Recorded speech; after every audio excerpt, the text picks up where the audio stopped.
Balancing the two global giants, India and China, has never been an easy task for Sri Lanka on the foreign policy front. How well has Sri Lanka fared recently, and where do we stand now? Find out on News Matters.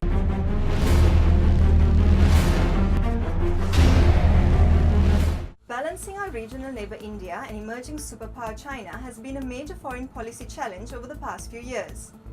Former President Mahinda Rajapaksa's government made a mess of it when it played China against India and vice versa from time to time. This disingenuous game proved a disastrous tactic from a foreign policy perspective. Sri Lanka's relationship with India was irreparably damaged when a Chinese military submarine docked at the Colombo harbour unbeknown to India. This irked India as that regional giant considered the incident a major threat to her security. The distrust it gave rise to magnified with the Rajapaksa accusation that India was behind his defeat during the presidential election of January 2015. The present government too has come to a crucial point in its relations with India and China, especially in the light of the agreement with China to develop the Hambantota port in the deep south.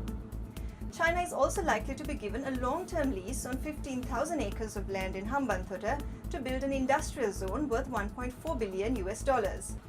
This is aside from the Colombo port city built by the Chinese with their own money at the heart of the Colombo city. In this context, the current government has offered the Trincomalee harbour to India for development purposes. The plan is to develop the Trincomalee harbour into a major deep-sea port and a 175 square kilometre luxury tourism zone. The Trincomalee district is badly in need of development for which Sri Lanka needs foreign support. But the New Indian Express, a Chennai-based newspaper, reported last week that India was not inclined to proceed with the deal as it would not yield income. However, India is yet to officially comment on the matter. Be that as it may, does this mean that the playing field is tilting in favour of China and that the current Sri Lankan government is running into trouble with India? Not really. What Sri Lanka must understand is that India's main concern in the context of her relationship with Sri Lanka are her security interests.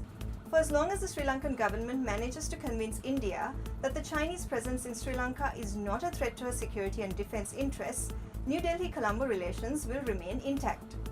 We need to understand that India is not just thinking money, it also wants security and an assurance. As long as the current government understands this, we will do well on the foreign policy front with India. Join us for another segment on Friday.